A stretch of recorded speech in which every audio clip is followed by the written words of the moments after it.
মুন্সিগঞ্জে কালকে রাতের বৃষ্টিতে আলহামদুলিল্লাহ কেউ কোনো ক্ষয়ক্ষতি না হইলেও আমাদের খেতে পানি জমে গেছে ভাই। আসলে কিছু করার নাই, এটা আল্লাহর মেহের, যে তাও আংশিক, অনেক বেশি কিছু হয় নাই। এখন এই তো পানি সরাচ্ছি। তো এই হচ্ছে আসলে মুন্সিগঞ্জের আলু চাষের পিছনে অনেক অনেক কাহিনী আছে যেগুলো আসলে মানুষ দেখে না। শুধু আলুর দামটা একটু বেশি হয়ে গেলে তখন মানুষের আসলে ঘুম নষ্ট হয়ে যায়।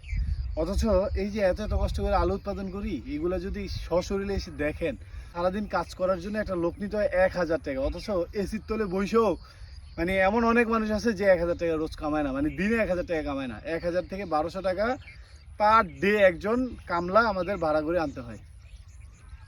এই হচ্ছে পরিস্থিতি। তো এই যে কালকে বৃষ্টিতে এখন পানি সরাচ্ছি, এই হচ্ছে পরিস্থিতি বর্তমান। তাও আল্লাহ মাফ করুক, আগামী শুক্র শনি রবি সোম মঙ্গল এই 4 দিনের বৃষ্টির সম্ভাবনা।